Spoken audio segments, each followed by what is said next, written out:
Hello hi అండి, నమస్తే అండి. నేను మీ భూషణం. ఈరోజు బయట క్యాటరింగ్ ఉంటే వచ్చానండి. అయితే ఒక 300 మందికి మిరియాల రసం రెడీ చేస్తున్నామండి. ఆ రసము ఎలా తయారు చేస్తాము ఏంటి అనేది ఈరోజు మీకు ఈ వీడియోలో చూపించబోతున్నా ఫ్రెండ్స్. Okay, thank you. రండి చూద్దాం క్యాటరింగ్ రసం. ఇప్పుడు మనము మిరియాల రసం పెడుతున్నామండి. ఆ మిరియాల రసానికి సరిపడా ఆయిల్ పోస్తున్నామండి. ముందుగా మెంతులు వేస్తున్నామండి. అలాగే ఒక గుప్పుడు తాలింపు గింజలండి, చిన్నులపాయలండి ఒక గుప్పుడు,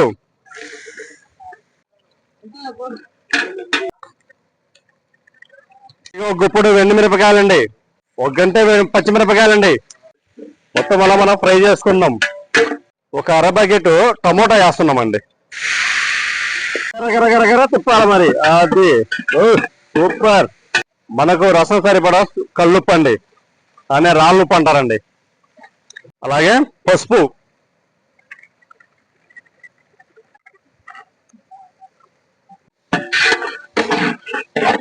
వేస్తున్నామండి. ఒక అర జగ్గు నీళ్లు పోస్తున్నామండి.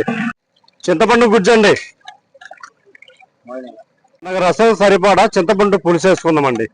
ఫ్రెండ్స్, మనం ముందుగా తయారు చేసుకున్న మిరియాల పొడి అండి. మిరియాలు, జీలకర్ర, వెండిమిరపకాయలు, పచ్చిమిర్చి, చిన్నులపాయలు ఇవన్నీ మనము మిక్సింగ్ చేసుకున్నామండి. ఆ పౌడర్ ఇప్పుడు రసం వేస్తున్నామండి. మనము రసం పొడి వేస్తున్నామండి. రసం పొడి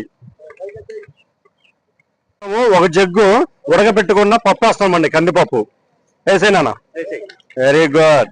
ఈ బకెట్ తో 3 బకెట్లు నీళ్లు పోస్తున్నామండి. కరివేపాకు, ఫ్రెష్ గా కట్ చేసుకున్న కొత్తిమీర వేస్తున్నామండి. ఇప్పుడు బాగా మనం మరగబెట్టుకుందాం. ఇప్పుడు మనం ఇంగు వేస్తున్నామండి, ఒక అర డబ్బా. ఓ వెరీ గుడ్. ఫ్రెండ్స్, మనం ఈ సైజు బెల్లం గడ్డేస్తున్నానండి. బెల్లం గడ్డేసి బాగా మరగబెట్టుకున్నామంటే కరిగిపోతుంది నీళ్ళల్లో. ఓకే, ఇప్పుడు మనము ఒక 10 నిమిషాలు మూత పెట్టుకున్నామండి. మనకు బాగా మరగాలి కాబట్టి.